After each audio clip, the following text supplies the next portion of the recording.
বন্ধুরা তোমরা কেমন আছো? আশা করি ভালো আছো। এটা একটা বনশিটিয়া গাছ। এই গাছটাকে আজকে রিপোর্ট করব।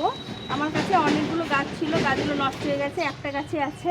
এটা আগে শীতের সময় সুন্দরভাবে এই পাতাগুলো কালার হয়ে যায়, যখনই শীত চলে আসে তখন সুন্দরভাবে কালার হয়ে যায়। এই গাছটি আজকে আমি এই প্যাকেটের মধ্যে ছিল, আমি এই টবের মধ্যে লাগিয়ে দেবো। এর সঙ্গে একটা পাকুড় গাছ হয়েছে, গাছটাকে আমি আলাদা করে নেব। এখানে জৈব সার আর নিম খোল দিয়ে মাটিটা করে নিয়েছি এবং খুব সুন্দর লাগে। শীতের সময় পাতাগুলো সুন্দর কালার হয়ে যায় আর খুব সুন্দর লাগে দেখতে। এগুলো কেটে এগুলো আবার আমি অন্য জায়গায় বসিয়ে দেবো, সুন্দর গ্রোথ হয়ে যাবে। আর এই ডালগুলো থেকে আবার নতুন করে চারা তৈরি হবে। জল দিয়ে এটা ছায়া জায়গায় রেখে দেবো। গাছটা যখন আবার সুন্দরভাবে গ্রোথ হবে তোমাদের সঙ্গে শেয়ার করবো।